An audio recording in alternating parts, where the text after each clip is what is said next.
What's up, everybody? First off, let me apologize for the noise in the background. Got somebody building a house over here, so I have to kind of deal with that, unfortunately. But we are here today because I am going to be changing the oil on my own personal 2013 Toyota Corolla. It's a 1.8 liter. Um, I do a couple things, I say a couple things, at least one thing before I drain the oil, and I add what they call Moto Flush, Moto Medic. It's basically a pre-treatment that you put in and let idle for about 5 minutes before you drain your oil. And what that does is it helps get any sludge and stuff that's built up in your engine to come out when you drain it. So I've already got it up on the racks. I don't have any pit or anything. So if you can, the best thing you can do is have this on as level ground as possible when you're draining this. My car's so low to the ground, I have to have it on ramps to be able to do it myself if I don't take it to an actual shop. Uh, so let's get up on here. I'll show you how I started off and let's get going. As you see, I got the funnel here. It is getting kind of late in the day, so we're going to make this quick as possible. If you do, oil change shouldn't take you about 20-30 minutes max. So let's pour this in here.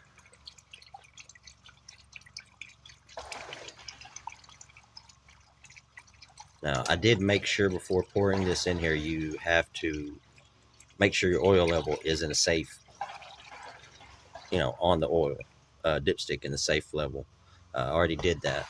So, but you do not want to pour that in there without it being in the safe level because it's not good for it. So now we got that in there. We're going to let it run for about 5 minutes and we'll be back. 5 minutes later. No, you don't have to turn your camera or your screen back upright. I'm laying down sideways under the vehicle. I've got the vehicle off now. It's been 5-6 minutes. I took the oil cap back off just to help with the airflow when it's draining. Right here under the passenger side, you'll see this blue notch here. It's a marker that they usually use at Walmart. Same back here on this. This is the oil filter housing right here.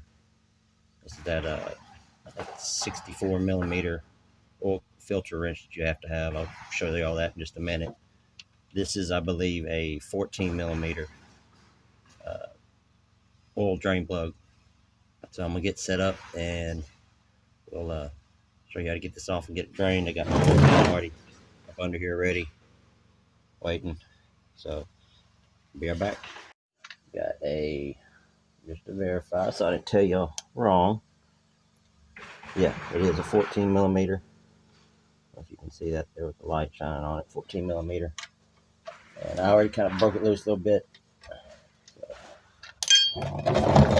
Number one thing you want to make sure on your drain oil plug thing here on your pan. Take this out.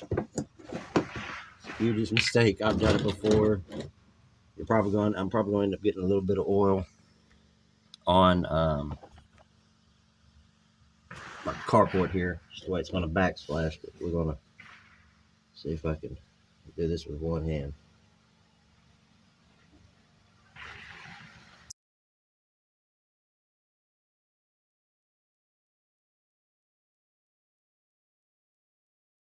So we're going to have a little of a mess to clean up here on the ground when it's done.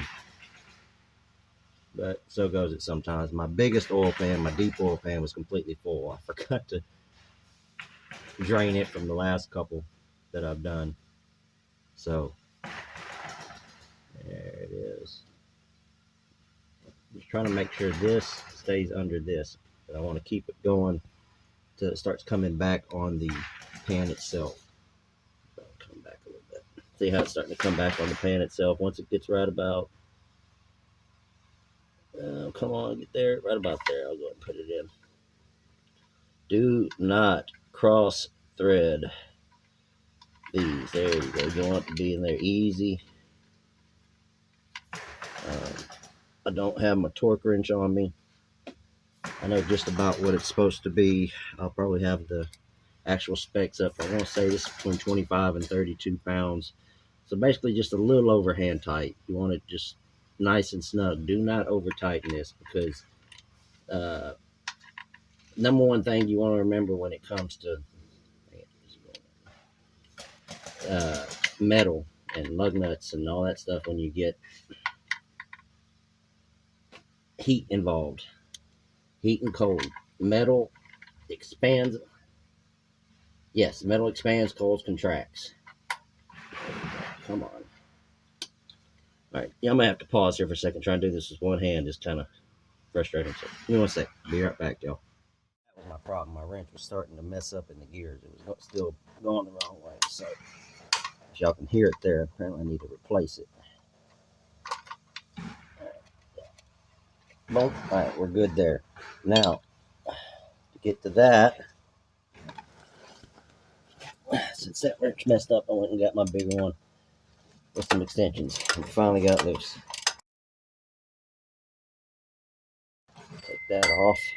This is the 64 millimeter oil filter wrench you got to have. You can usually buy one at Walmart or any one of your parts stores. Sorry if I'm blocking it.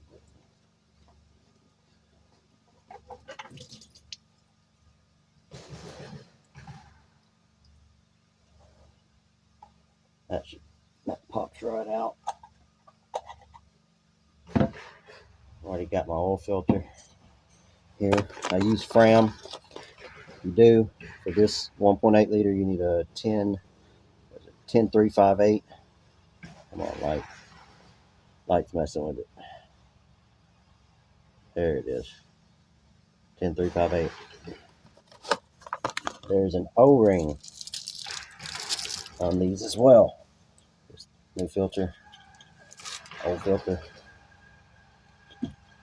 O-ring. This ain't a flathead, but it'll work. Right there. Well, see if I can get my fingernail under it.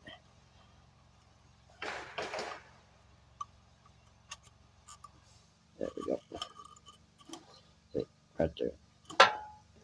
And what it'll do, it'll be right there on that bottom, below the threads. Do not leave it on the threads, because if you leave it on the threads, you're going to end up breaking the O-ring, and then that leaks, and you're screwed at that point.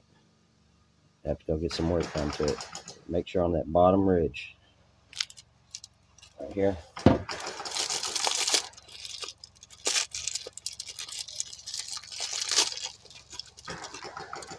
And for the love of God, this is not a spin-on filter, one of them canister filters. You'll know what I mean.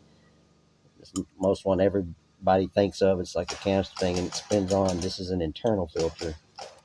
Some of them have it.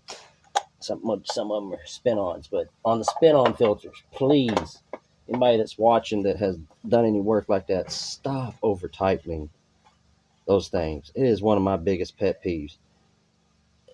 Like I said earlier, metal expands and contracts. Depending on hot and cold. Hot expands, cold contracts. It says on almost every filter out there, as soon as it touches the base plate, the O-ring of the spin-on filter touches the base plate, it's one full turn plus a half to 3/4 turn. No tighter. Please. Oh, sorry, I'll get off my pedestal. This on this spin-ons, it's really kind of hard not to. I mean, you're not going to really over tighten these. It will only go so far, especially with this plastic housing. See, there, bam, that's good, perfect. That blue mark, I can't tell if it's lined back up, but it honestly don't matter. I got brake parts cleaner over here somewhere, probably above me. I'm gonna come back and spray this stuff off. And the reason I use brake parts cleaner is it evaporates extremely quick. Be careful, you can get high off that shit. Um, so give me one sec, I'll be right back. As you can see now, I kind of sprayed it off. It's slowly evaporating, and you see. And that's just to kind of get the oil and stuff, residue off. Like it's really going to help my carport anyway. But we'll get that cleaned up at another time. So we're going to get up here, get the oil in it, and get it off these ramps. And I'll show you even how to reset the light, because pretty much all Toyotas are the same. Almost every single one of them are the same. So we'll be right back. All right, we're up here above. Uh, Normally, I'm a Castrol Mobile One type guy, but due to funds, unfortunately. I had to just get what I could. It's better to go ahead and just change your oil with the cheapest thing if you haven't changed it in a while. Just keep that oil change. Will extend the life of your vehicle. This vehicle has 270,000 miles on it. And the light that is on is a minor little thing that I have to get the funds up to fix. It does not affect the vehicle at all. So there will be a video in the future of that to come. But this 1.8 liter takes 4.4 quarts. It's a 5 quart jug. So when you get done, you're going to have just over that half quart line there. I might need to turn on my flashlight. There we go. Just over this is the quart side. There's 1 quart. So you're going to be down here probably right up in there. So I'm going to go and pour this in because I know I ain't going to be able to do this and quart it one-handed. So,